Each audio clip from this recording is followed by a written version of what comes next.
Bonjour, ici Marc Bouchard.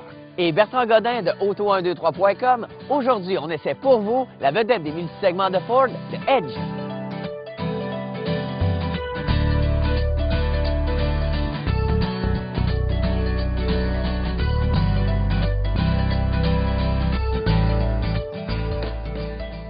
Marc, on aurait eu beau critiquer Ford dans certains designs de modèles qui n'étaient pas trop appréciés, mais dans le cas du Ford Edge, on a bien réussi. Bien, effectivement, c'est assez bien réussi. On s'est d'ailleurs inspiré de ce qu'on avait fait de mieux au cours des dernières années, notamment la fusion, avec la calandre avec ses 3 barres très chromées qui distinguent définitivement les nouveaux produits Ford.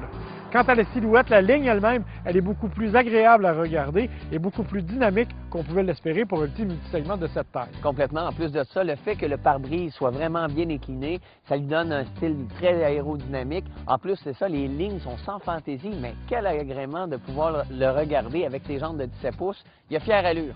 Et dernier détail, évidemment, qu'on ne pouvait pas négliger dans le cas d'un multisegment, c'est l'aspect utilitaire. On a donc mis un haillon avec la ligne effilée que tu mentionnes, mais qui nous donne un espace de chargement fort intéressant pour un petit véhicule familial.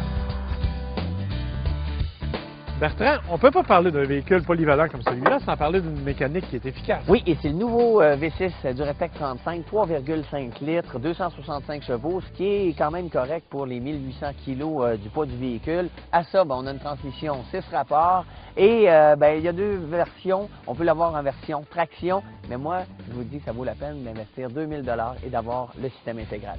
Et ce n'est pas la seule option qui est disponible. Évidemment, en version de base, vous êtes capable de tracter 905 kg avec ce modèle-là du Ford Edge. C'est normalement suffisant pour les besoins d'une famille normale. Mais si vous êtes du genre à faire du camping ou d'avoir une roulotte un peu plus imposante, vous devriez opter pour l'option remorquage qui, cette fois, portera la capacité de charge jusqu'à 1587 kg. Hey Marc, l'intérieur, c'est quand même bien réussi. Oui, effectivement, on a conservé à l'intérieur du Edge la même recette qu'on a pris pour l'extérieur. C'est-à-dire qu'on a vraiment pris des lignes épurées, des lignes relativement modernes. Ça donne un beau style, je pense, et une belle finition. Le seul bémol que moi je trouve au Edge, ce sont les cadrans qu'on a voulu justement un peu trop modernes. Ça les rend un petit peu plus difficiles à lire.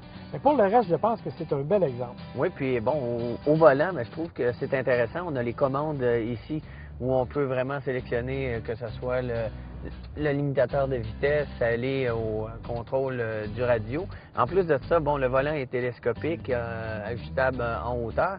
Et les sièges, Marc, moi je suis surpris parce que les sièges, on n'a pas fait Montréal-Québec, mais c'est confortable.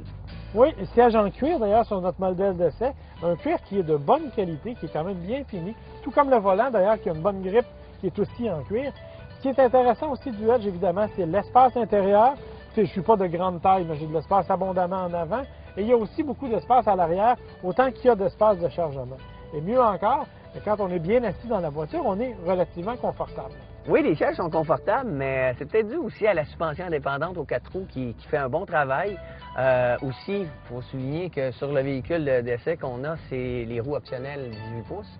Donc ça aussi, ça peut rajouter. Mais disons, c'est pas une voiture, même si la garde au sol est haute, que j'irais escalader une montagne avec. Ça, c'est son point faible peut-être. Bien, effectivement, comme tu le mentionnes, la garde au sol est haute. Bien sûr, ça nous permet de passer peut-être dans un petit peu plus de neige, ce qu'on n'a pas connu au cours des derniers mois. Mais non, on ne fera pas beaucoup de hors-route avec. D'autant plus que je pense qu'il y a certains défauts, notamment au niveau de la transmission, qui est un petit peu paresseuse. Ça, c'est clair, parce que la transmission est lente à réagir et en plus de ça, le système, lorsque la transmission est engagée, impossible de pouvoir le mettre au point mort, alors qu'habituellement, on est capable de jouer à peu près pour la majorité des transmissions qui existent. Ça, ce serait peut-être un élément chez Ford qu'on aurait à revoir. Et un dernier petit détail en matière de comportement routier, il faut quand même parler de la direction qui est relativement précise, qui nous permet de manier le véhicule malgré sa taille un petit peu plus imposante qu'un véhicule normal, qui nous permet d'être très maniable et de suivre des trajectoires sans vraiment avoir des vitesses. Oui, parce que justement, la direction, c'est un retour de force juste parfait pour bien sentir la route et qui donne un confort. Disons que c'est relaxant. Eh bien, les qualités du Ford Edge, c'est une tenue de route superbe, un bon confort et surtout un style magnifique et moderne. Mais ce véhicule n'a pas que des qualités, il a aussi quelques défauts.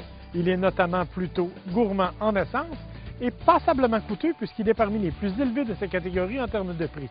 Malgré tout, c'est un bon véhicule polyvalent et fort pratique pour toute la famille.